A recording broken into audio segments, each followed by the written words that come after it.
new microphone. Isn't she cute?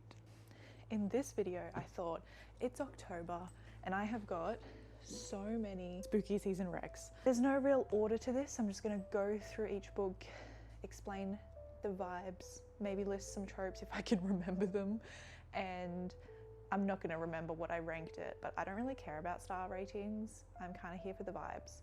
So that's what I'm gonna provide. First one is Blood Moon by Gillian Graves. This is quite a small book, very small and very spicy. So she is a witch and he is a vampire, set in a club, and I think she owns a bar, and it's like a rival thing where they're taking each other's audience, so they have to join forces. The second one is The Wicked in Me. Yeah, that's what it's called. Really good. Basically, we have a coven. Like, the found family trope is so strong in this one, and it's really spicy. We have a shadow daddy, but the shadow daddy of all shadow daddies, because what? We have witches, we have werewolves, we have shifters, like the full shebang, and it's hilarious. This book had me cackling. It's trashy in the best possible way, and I couldn't recommend it enough, honestly. Like, this is a severely underhyped book. Feed the Birds by Dakota Wild. There is a story that goes with me reading this book, okay? So at the moment, every spring season here in Australia, I have issues with birds who nest in the trees outside because they swoop at my cats. So I was reading this book at the same time a big nest of magpies emerged, and I'm sitting outside reading, and all of a sudden this mother bird lands on the balcony, and I'm just sitting there like, and Theodore is just staring at this bird and like tilting his head to say hello, and this bird like clicks, it does the, and I'm like, oh hell no. So I get up and I'm like throwing this book around trying to shoo the bird. So it's currently that time of year again, and we have a nest of birds in a different tree. I think they're magpies. I hear them click and swoop at the cats, so we have limited outside time now. Feed the Birds by Dakota Wild is a dark fairy tale retelling of Mary Poppins. It's really interesting. I don't want to say too much. There is a romance, but it's really a revenge plot, or like she's the villain and she has a diabolical pet bird who pecks people's eyes out. But it's really good. Vibes are immaculate. It's also a really short read, so I highly recommend. House of Salt and Sorrows. Now this, what is this? Oh, I just have a receipt chilling in this book. So I read this book ages ago. It's basically a dark retelling of Barbie and the 12 Dancing Princesses. It's really good, but imagine instead of there being 12 sisters, they all have a curse on their family and they die off one by one, and our main character has to try and figure out like where this curse came from, whilst having a really sweet whimsy romance with someone who takes her at night to this magical place where she can dance all evening. And it's like that same kind of imagery. Don't mind the receipt. Oh wait, this is different. Oh. Clearly I took this book with me a few places and I just didn't take stuff out of it. Gonna leave that there. Really recommend. Vibes are immaculate. Gallant by V.E. Schwab. The writing is beautiful. V.E. Schwab is an incredible author. This book is your stereotypical haunted house, ghosts living within the walls of where you're staying, and a tragic backstory that involves an orphan who is trying to find out more about her family when she gets invited back to the estate where they are from. Our main character is mute and she can actually talk to ghosts, which is really cool. But what I love most is the graphics in this book. They are absolutely stunning. So we get to see the diary entries, but we also get to like the layout, and the design is beautiful, and like I love. So I highly recommend this book. It's nothing crazy, and I feel like a lot of people have said in their reviews that it's nothing that stands out, but that's why I love it. I love it because it's written so beautifully, but it's something so simplistic that's in itself why I loved it so much. So yes, these two books are by an author I absolutely love. We have The Path of Thorns and The Briar Book of the Dead by Angela Slater, or in this case, sorry, A.G. Slater. The Path of Thorns lives in my head rent-free, and I I just can't even begin to talk about this book. It's very general in the sense of like she goes to be a governess at this estate. One moment. So I've invested in a microphone. Next is like a high pillow. You know, I could just shorten the tripod, but I have it where I want it, and it's got, so anyway, so this book, I could tell you in one sentence why it's worth reading, and that would involve me reading a quote from this, but that quote is the moment this book became 5 stars. I think maybe it's 4 stars, I don't know. It has this tragic heaviness that follows you while you're reading it, and you don't know why until you get to the one moment in this book where I think it's this tab and your mind is just blown, and it's like Angela has this way of just weaving you into the story and you have no idea what's happening, but you feel it. And then all of a sudden it's that moment of, oh, right. And it changed the way I perceived the entire book. Say hi, Soybean. This is Soybean, my biological child, aren't you? You're okay. She's camera shy. Wriggleworm, aren't you? So there is a bit of romance in it, but it's not like this happily ever after. It's good, don't get me wrong, but I feel like with Gothic fantasy books, the romance tends to have an alignment with tragedy, which is why I love the genre so much. Sometimes there'll be a happily ever after, but a lot of the Gothic fantasy books that I've read, like this one, it ends in a way that is bittersweet, and I love that shit. Next is The Briar Book of the Dead. This one follows a main character who's from a coven of witches, and it's like a small town, spooky, really eerie, don't know who to trust kind of read. It was a really good read, witchy vibes, perfect for spooky season. Next is a 2-book series by an author that I absolutely love. First, we have the Follows Creek series by Claudia Kane. This is lovely, dark and deep, the first book in a completed 4-book series, and we follow a family of witches who live in a small town, but they all have different fathers. So one of our witches is half fae, and another one, just like they have different powers. One of them is a shifter, like it's really cool. And everybody dismisses witches because they're scary and taboo until kids go missing. So then they seek them out for help. And there is a slow burn, really sweet romance between our main character and a fae warden of the forest. Yeah. But each book is just captivating. It's very gory. There are quite a lot of horror themes, very suspenseful themes, very horrifying scenes, but it's really good, and I just love this series. The other book by Claudia is Silver and Bone. Now this is a trilogy and it's also completed. Both of her book series are available on Kindle and Amazon. Yeah. So this one I love to describe as Criminal Minds meets Supernatural. Need I say less? It is superior. I'm obsessed with every single character in this book. I love our main character. She is just, I love her. Like, she's incredible. And I feel like that supernatural elements were just done in such a clever way that it made so much sense. Like, we're living in the real world, but she's the FBI agent for the supernatural. So when there's a crime that happens and the detectives are like, this has a bit of weirdness to it, and they go seek the help of the supernatural FBI, that's when she gets involved. So there is an overarching plot, but each book carries its own really important message. I love it so much. I literally devoured this series so quickly. I highly recommend. The covers do look different. This is the OG cover. She redesigned them. I'll share them here. They are absolutely stunning. 2 more books by an author I absolutely adore. We have Lake's Edge, and then we have Forest Fall by Lyndall Clipstone. And oh my gosh, these are the perfect, cozy, spooky, gothic fantasy books. And I couldn't recommend them more. Like, in book 1, it's very Beauty and the Beast meets Swan Lake, but in like a dark way. In book, we follow our characters to the underworld where we meet the Lord Under. And it's really interesting. I'm not going to say much because I don't want to spoil anything.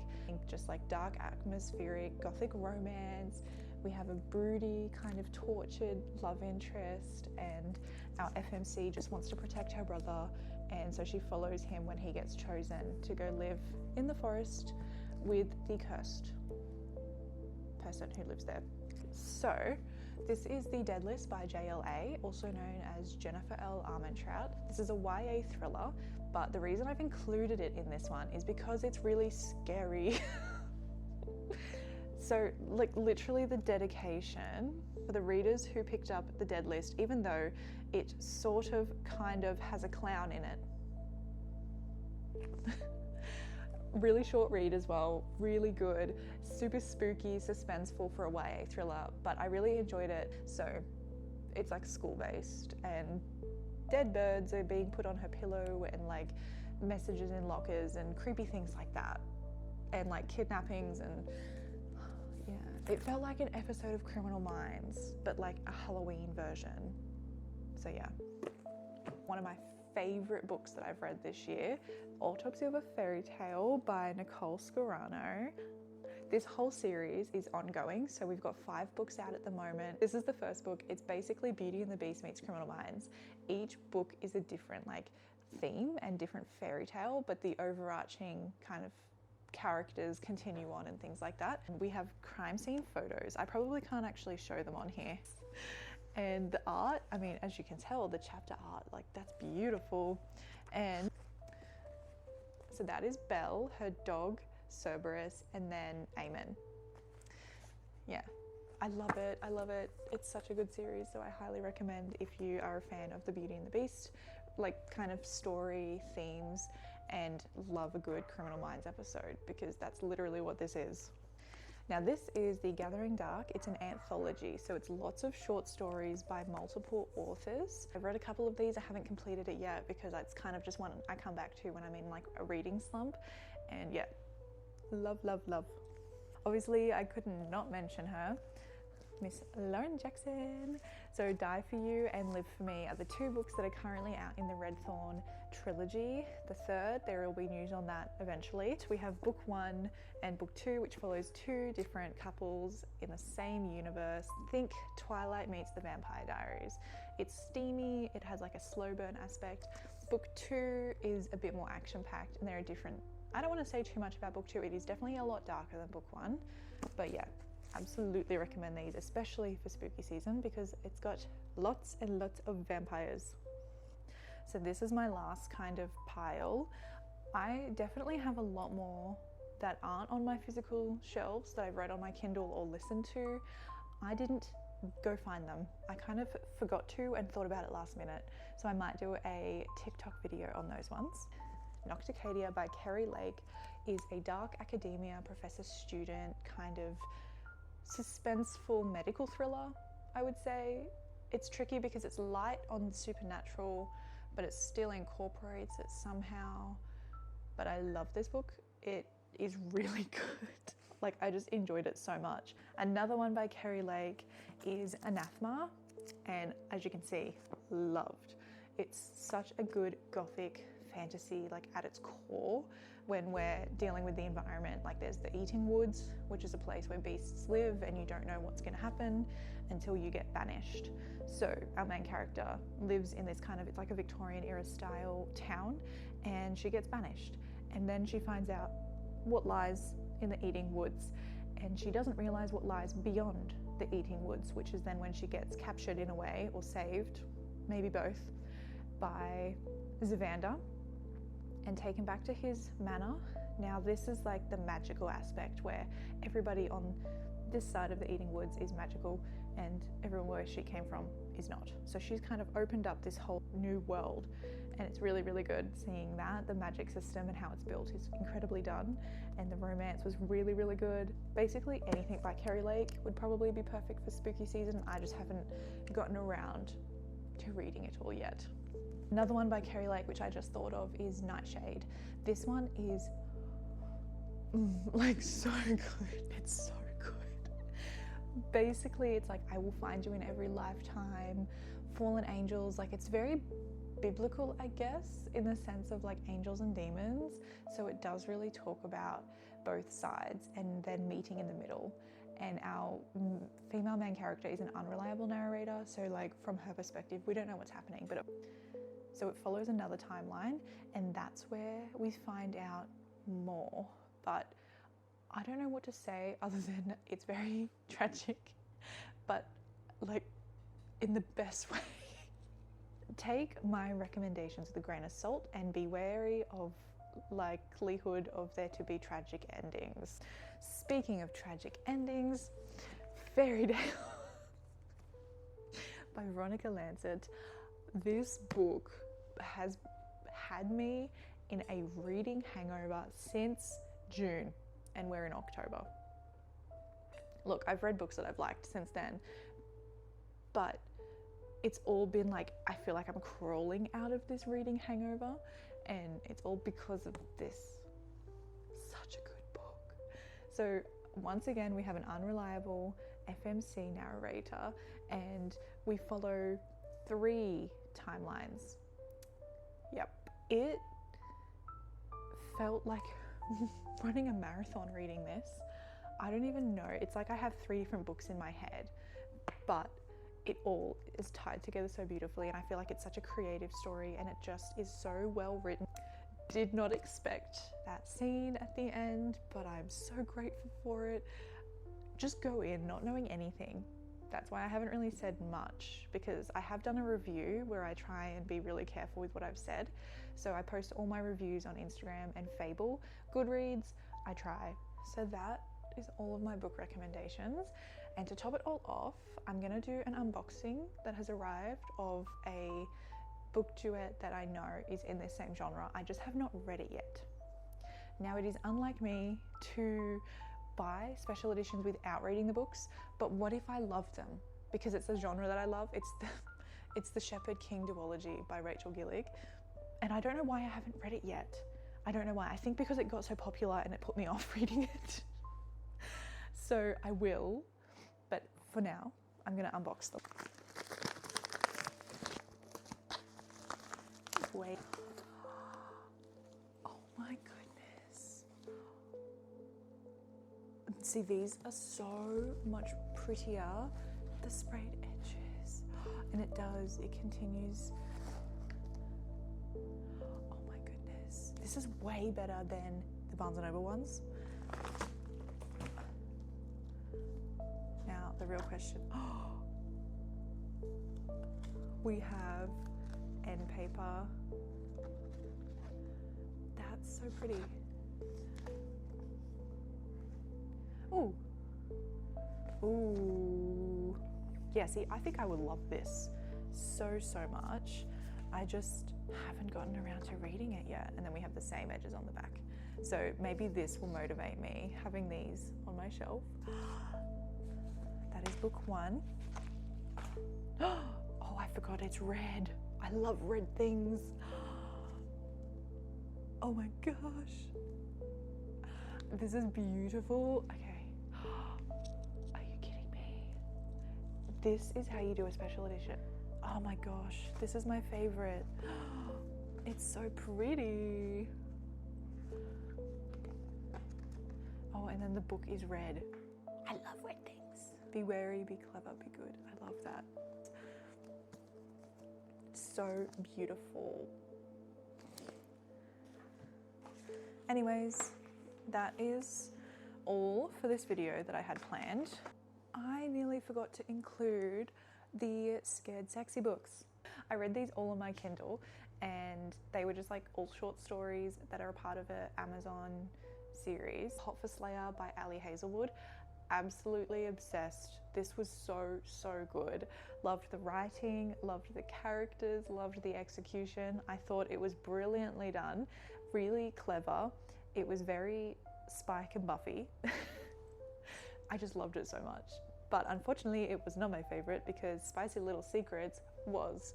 That was everything I love when it comes to just like my romance, my main characters, and having it in a dark, spooky setting just topped it off. So loved the writing as well. Like, I intend on reading everything by this author now.